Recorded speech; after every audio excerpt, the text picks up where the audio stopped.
नमस्कार.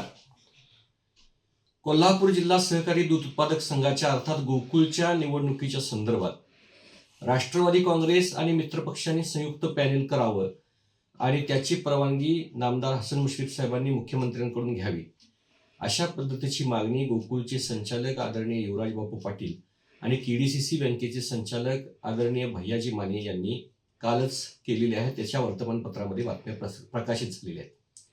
खरं तर राष्ट्रवादी काँग्रेसचे भाजप, शिवसेना, जनसुराज्य सोडून अन्य कोणी छुपे मित्रपक्ष आहेत का हे पहिल्यांदा त्यांनी जाहीर करावं आणि मग संयुक्त पॅनेलची मागणी करावी. खरं तर गेल्या काही दिवसापासून या निवडणुकीच्या संदर्भात भारतीय जनता पार्टी आणि राष्ट्रवादीच्या अन्य पदाधिकाऱ्यांच्यामध्ये काही बेबनाव निर्माण झाल्याचं आपल्याला वृत्तपत्रातून ऐकायला मिळतं. हा बेबनाव कमी करण्याच्या दृष्टीनं महाराष्ट्राचे उच्च आणि तंत्र शिक्षण मंत्री नामदार चंद्रकांत दादा पाटील हे भारतीय जनता पार्टीच्या वरिष्ठ नेतृत्वाशी किंवा इथल्या स्थानिक नेतृत्वाशी चर्चा करून हे बेबनाव दूर करण्याचा प्रयत्न करत आहेत. परंतु काल गोकुळचे संचालक आदरणीय युवराज बापू आणि केडीसीचे संचालक आदरणीय भैया माने यांनी भारतीय जनता पार्टीच्या या नेतृत्वांच्या मागणीवर त्यानंतर त्यांनी असं वक्तव्य केलं की मुख्यमंत्र्यांकडे राष्ट्रवादी आणि त्यांचे मित्रपक्षाचं संयुक्त पॅनेल करण्याची मागणी करावी. खरं तर मला हा प्रश्न आहे की ही मागणी ते कशासाठी करत आहेत?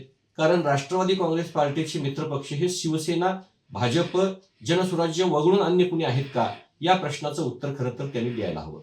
गोकुळच्या निवडणुकीच्या बाबतीत मी माझ्या मंजुनाथ सहकारी दूध व्यावसायिक संस्थेच्या वतीनं कोल्हापूरच्या सर्किट बेंचमध्ये एक याचिका दाखल केलेली आहे की या 1108 दूध संस्था ज्या अवसानामध्ये निघण्याचा प्रक्रिया सुरू झालेली आहे, या 1108 दूध संस्थांना मताचा अधिकार प्राप्त व्हावा. या 1108 दूध संस्था ज्यावेळी मतामध्ये येतील त्याचवेळी निश्चित खऱ्या अर्थानं या सभासदांना न्याय मिळेल. परंतु या मतामध्ये येण्याच्या पूर्वीच या लोकांना निवडणुकीची घाई का लागली असा प्रश्न माझ्यासारख्या सर्वसामान्य कार्यकर्त्याला पडतो. त्यामुळं माझी आदरणीय भैया माने साहेबांना आणि युवराज बापूंना विनंती आहे की त्यांनी अशा चुकीच्या पद्धतीच्या बातम्या प्रसारित करून महायुतीमध्ये पुन्हा बेबनाव वाढेल अशा पद्धतीची वक्तव्य करू नयेत. धन्यवाद.